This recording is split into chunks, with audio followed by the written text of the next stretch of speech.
Welcome to Village TV, the story behind small business and entrepreneurs.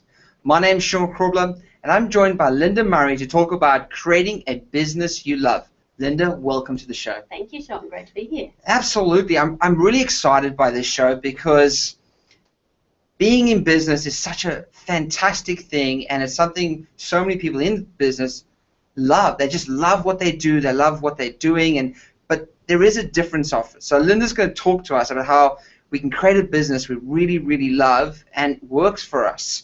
Now, Linda, between the odd 400 people that you've helped run businesses and the past 7 years of being a coach, what do you think entrepreneurs and small business owners often overlook? Yeah, great. Thanks, Sean.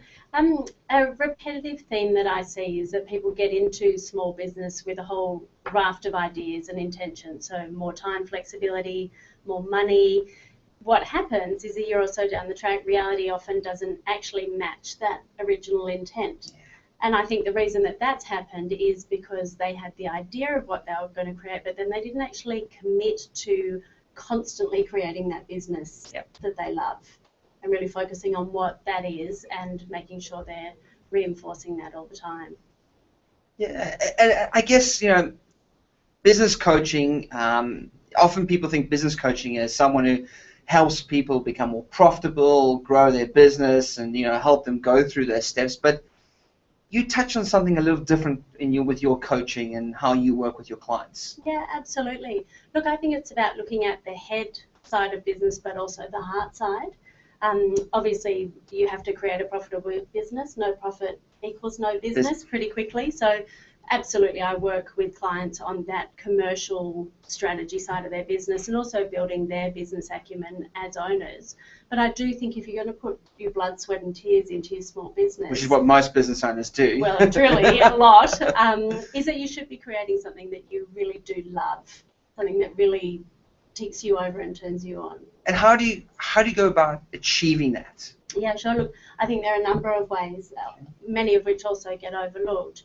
The first is just having a very clear intention of where you're going. So what is your vision for your business? And that sounds obvious, and as business owners, we've all heard it a million times before, but how many of us have actually sat down to create that?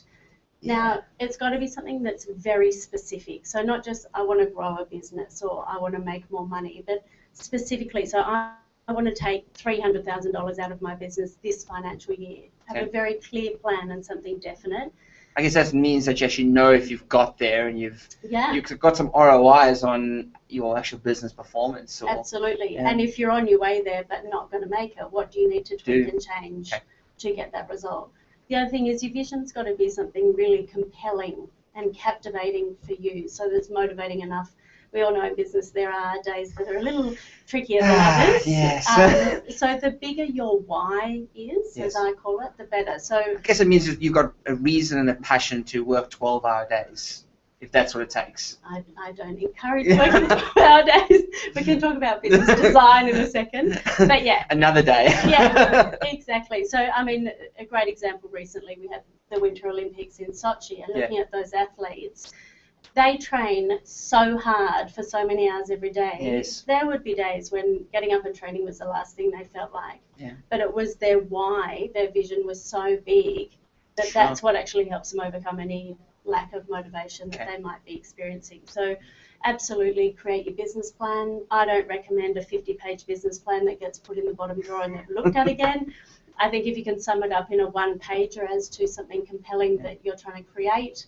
Similarly, make it work for you. So if you're a very visual person, make it something pretty. Have pictures. If you're auditory, maybe you've got a theme song. I think Eye of the Tiger might be your theme song or something like that. But make it very relevant for you. Yeah, absolutely. And in terms of plans, is there time frames, 6 months, years? Absolutely. What are the game plans? Yeah, look, I think have a time, but every industry is different. So that's a hard one to answer because, traditionally you would say a 1, 3 and 5 year goal. If you're in an industry like IT that's very dynamic and constantly changing, you can't predict even what you'll be doing in 5 years. So then it might be like a 6-month, 12-month, 18-month plan. Now, Linda, I'm a little bit against business plans, I must be honest with you, but that's probably because the industry I'm in and it changes so quickly.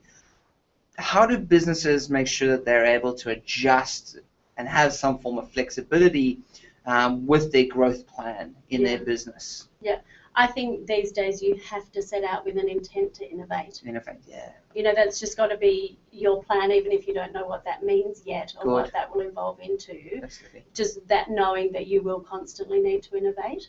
I think if we look at the global financial crisis and the businesses that suffered as a result of that, most of them, it's because they stuck with what had always worked and they didn't innovate.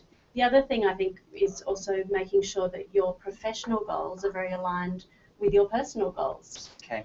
So what I mean by that is often we have intentions for our business and we grow something rapidly and that is then in conflict with what's important to us personally. And I guess it's the difference between growing a business you love and a bit about who you are as well, or you as a person. Absolutely, for sure. And I think the best way to do that is to know yourself as a person, which sounds easier said than done, and really understanding what makes you tick, because that's what's going to help you create a business that you love. So the two primary areas that I look at with clients for that is understanding your values and your strengths. So your values are your key drivers, what makes things important to me, what really matters. Yep. And the more you can understand those and create a business that's in alignment with those, the more you're going to love your business. So let's say one of your primary values was family. Okay.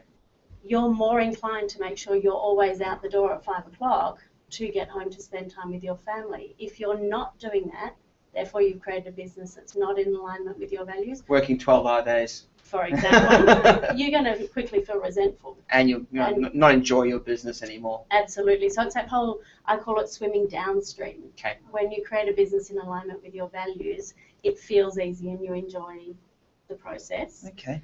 Similarly, on the strength side, that's about understanding what you're good at and really focusing on doing a lot of that. If we have a business that's in alignment with our strengths, it's more fun, we enjoy it more. And I think if you look at any industry, there's a whole lot of people in your industry, a lot of people who do what we all do. Yes. But why do people buy from us? And I think it's because if you're running a business whereby you're authentic, you're playing to your strengths and your values, people like to do business with people they know, like and trust. So you're more likely to attract customers that you enjoy working with. So therefore, again, business is more fun and more enjoyable. And you're doing what you like again, and you're doing what you're very good at the end of the day, which means you're going to get more repeat customers. Absolutely. Okay. And this is very much off the back of the science of positive psychology, for example.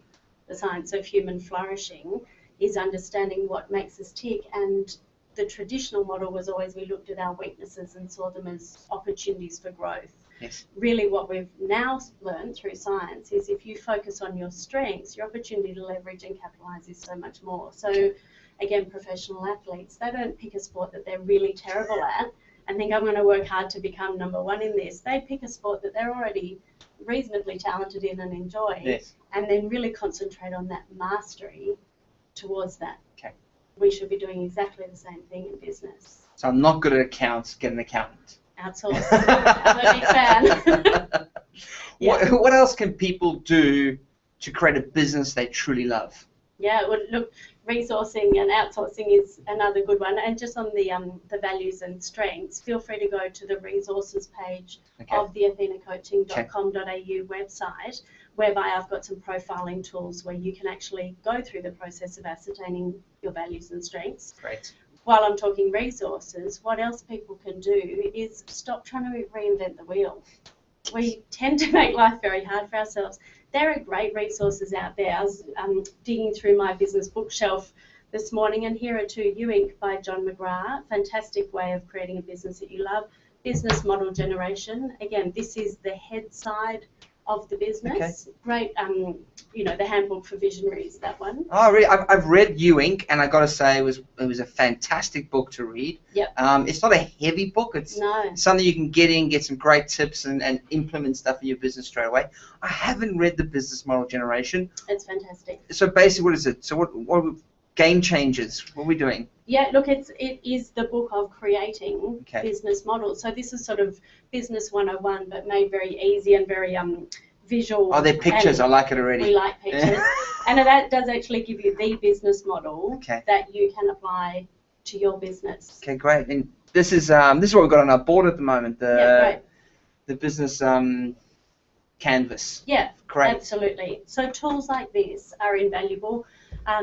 We always talk about inbox bloat with all the e-newsletters and what have you we get. I would say pick two. Like I love entrepreneur.com, I love success.com. Yes. Just pick two that serve you even for a month or two. TED Talks. There are enough apps these days. I don't get any emails. I've deleted all my emails. I mean, if you like emails, great. Yeah. I read everything on the bus to work through my Fantastic. apps. Just read what I want to read, done my reading for the 40 minutes on the bus, and I feel like I've learned something for the day. And what you're doing is you're working out what works for you. Yeah. So that's a great format. Using my time efficiently. Reading apps while you're driving, not so cool. So in No, that case, bus. you might want to download podcasts. Podcasts, yes. For example. So use the resources around you. Absolutely outsource, to your point. If you don't like doing something, it's going to take you longer. You're going to procrastinate. It uses up your time and energy. So even accounts, there are people out there who love accounts. Yes. And they're great at it. So let them do what I know straight up. Let them do what they love. Yes. And then last but not least is definitely get support, for example, a coach. Now, that's a very good way.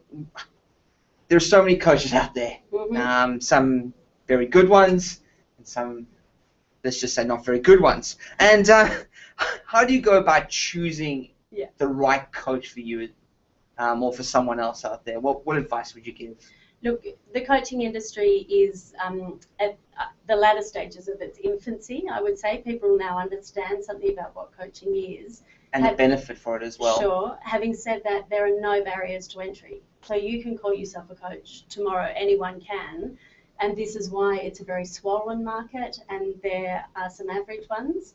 There are also some exceptional ones. It's about knowing what to look for. So I think definitely I would inquire about finding a coach who is a match for you. So that's a personality match, but also someone that inspires you and it will motivate you. They might have already achieved what you've achieved. I find that an important criteria. Someone who's actually been successful in business. Absolutely. Yeah. And I think it's that matching of having had their own business. There are a lot of coaches out there who have never had their own business, so they don't really understand the journey that you go on. But also I think academic education is important too. So I have a Master's of Business Coaching, and I think it's that coupling of the two, having run your own businesses and that academic theory and rigour behind the science of coaching. When you bring those two together, I think you've got a solid coach. The other thing is obviously experience. So I would be looking for coaches with at least 5 years experience. Okay. Apart from the fact that means they've coached a lot of hours, they've also survived the GFC when the industry was tough, and they're still in business. So they've obviously got a volume of clients in what is usually a word of mouth industry. Very much so. Now, for those resources again, and for people who want to learn a bit more about what you're doing and learn more about you mentioned athenacoaching.com. Athenacoaching.com.au is my business, so feel free to check out the website. I also release blogs every week with great resources and tips in there. Great. And of course have a Facebook page, facebook.com/athenacoaching. So go check it out. Linda's always there for quick chats here at the Village. Linda, thank you so much for being part of Village TV. I'm sure we'll be having you back soon again. That's another series from Village TV, the story behind small business and entrepreneurs. Until next time, bye-bye. Thank you. Bye.